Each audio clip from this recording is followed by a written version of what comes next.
देखिए, पहली बात तो मेरी नज़र में नारायण दत्त तिवारी सिर्फ और सिर्फ पूर्व मुख्यमंत्री या पूर्व केंद्रीय मंत्री नहीं थे, एक युग पुरुष थे। इस देश में, इस हल्द्वानी जहाँ मैं रहता हूँ, इस प्रदेश की 3 पीढ़ियों ने, उनको एक पीढ़ी वो थी जो आज़ादी से पहले थी, एक पीढ़ी वो थी जब भारत बदल रहा था, और एक पीढ़ी वो थी जो आज हमारी है।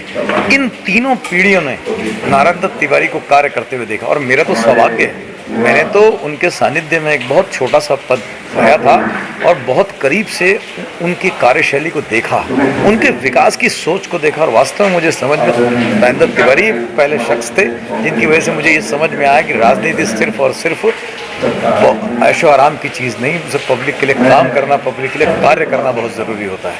उनने जो दिशा उन्होंने दी, मैं समझता हूँ क्या सिडकुल के रूप में, क्या इस शहर की रोड के रूप में, क्या हल्द्वानी का जो अंतर्राष्ट्रीय स्टेडियम के रूप में, ये तो छोटी चीज़ें जो मेरी पीढ़ी ने देखी। मुझे अच्छी तरह से याद है जब HMT लगी थी, मुझे अच्छी तरीके से याद है जब सेंचुरी पल्प एंड पेपर लगी थी, मुझे अच्छी तरह से वो तो, और सिडकुल तो मेरे सामने ही लगा, सेला कोई हम लोगों के सामने ही लगा।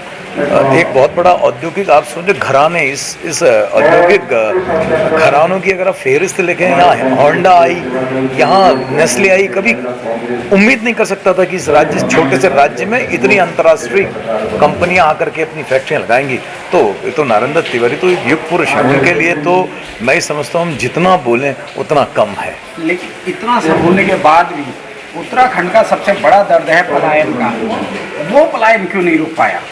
देखिए, मैं ये एक बहुत लंबी बहस है, बहुत बड़ा मुद्दा है, मैं ये बिल्कुल मानता हूँ, ऐसा मैं बिल्कुल नहीं कहता कि कुछ नहीं हुआ उत्तराखंड बनने के बाद, लेकिन मैं ये कहता हूँ कि जो होना चाहिए था वो बहुत कुछ नहीं हुआ, उस पर बहुत ज़्यादा काम करने की ज़रूरत है। हम किस तरह पहाड़ के लोगों को उनके ही घरों में रोजगार दे पाएं, ये इस पर हमारी नीति नहीं बनी, और मैं ये कहता हूँ कि मैं ये मानता हूँ कि इस नीतियों में अच्छी तरीके से संशोधन किया जाना बहुत ज़्यादा आवश्यक है। तो मैं ये सोचता हूँ कि अगर अगले जो हमारी सरकारें आएँ वो सब इस बात को देखें, उनका अनुसरण करें, तिवारी जी की बातों का अनुसरण करें, जिससे कि उद्योग हमारे पहाड़ों में चले। वही बात की जाए पहाड़ों के उद्योग की, भीमताल में एक औद्योगिक संस्था, पूरा क्षेत्र था, वो कई वर्षों में बंद पड़ा है, क्या कारण रहा?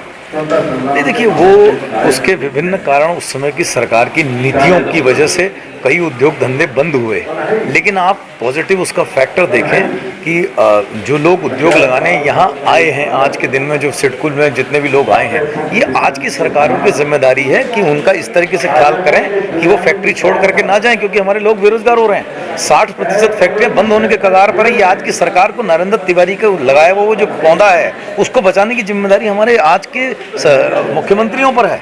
हम खाली लाल बत्ती दे करके अपने आप को बड़ा अखबारों में छाप करके कि हमने फला विकास कर दिया, कुछ नहीं होता। विकास, नारायण दत्त तिवारी का जैसा विकास दिखना भी चाहिए। लेकिन वही बात की जाए, 47 हमको आज़ादी मिली थी, आज़ादी से लेकर आज तक पहाड़ों में ऐसी कोई भी फैक्ट्रियाँ, कल कारखाने नहीं लगाए गए, जिसका मेन कारण पलायन माना जाता है। क्यों नहीं हुआ पलायन? वहाँ पे फैक्ट्री क्यों लगा गई इतना वर्षों बाद? मैं देखो, इस पे आपको मैं 2 बात कहूँगा नट सेल पे। देखिए, जो भी व्यक्ति फैक्ट्री लगाने आता है वो एक प्राइवेट व्यक्ति होता है, अपना प्लस और माइनस सब देखता है कि मेरे को कितना लाभ हानि देखता है। तो आप किसी को ज़बरदस्ती तो उद्योग लगा करके नहीं ले जा सकते, लेकिन कोशिश की जा सकती है कि हमारे जल, जंगल, हमारे ज़मीन, इन सबको दृष्टिगत रखते हुए इसी के अनुसार नीतियां बनाई जाएं, जिससे कि वहीं का रोजगार वहीं प्रदेश में, उन्हीं लोगों में, वहीं इंटीरियर इलाकों में मिल जाए। उद्योग हर जगह लगना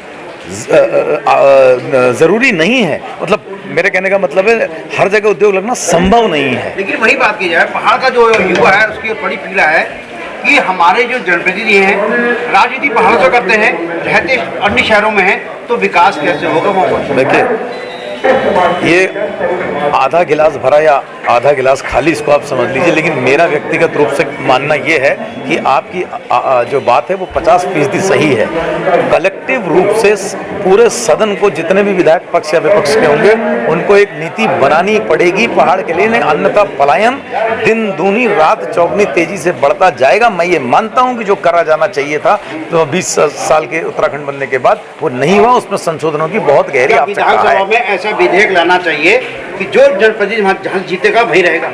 अब ये देखो, ये तो आप इसको तो आप, ये तो एक बचकाना सा प्रश्न है कि साहब आप इसको ये कहते हैं कि आप वहीं रहे। अब आदमी को यदि को कार्य पड़ता है जनप्रतिनिधि से तो उसको हल्द्वानी देहरादून जाना पड़ता है, जबकि उसको अपने क्षेत्र में होना चाहिए। मैं ये मानता हूँ कि जो सुगम तरीके से जो हमारे जो सरकारी मशीनरी है उसको सुलभ होना चाहिए, जनता के प्रति जवाबदेह होना चाहिए, ये मैं बिल्कुल मानता हूँ। और ये नहीं हुआ है, जनप्रतिनिधियों को ये मानना चाहिए, हमारे यहाँ के जो अधिकारी हैं उनको इस बारे में टाइट करने की जरूरत है। अधिकांश अधिकारी, मुझे कहना नहीं चाहिए, जो बाहर के प्रदेशों से आए हुए, उनकी जो मानसिकता है वो पहाड़ के प्रति अच्छी नहीं है। वो सिर्फ 4 जिलों को उत्तराखंड मानते हैं जहाँ अच्छी तरह से उनके बच्चों को चिकित्सा और शिक्षा की यही बात तो जनप्रतिनिधियों पर लागू होती है। मैं यार इसको पूरी तरह से नहीं कह सकता, मैं बिल्कुल साफ कह रहा हूँ कि हाफ गिलास भरा और हाफ खाली है। जनप्रतिनिधियों ने जो करना चाहिए था वो नहीं किया, इसको मैं स्वीकार करता हूँ। लेकिन दोबारा मैं एक बात और आपके नज़र में डाल दूं कि नीतियाँ बननी चाहिए पहाड़ की भौगोलिक स्थिति को देख करके, वहाँ के जल जंगल जमीन और संसाधनों को दृष्टिगत रखती, उन्हीं के अनुसार अगर बने तो पलायन खत्म हो जाएगा।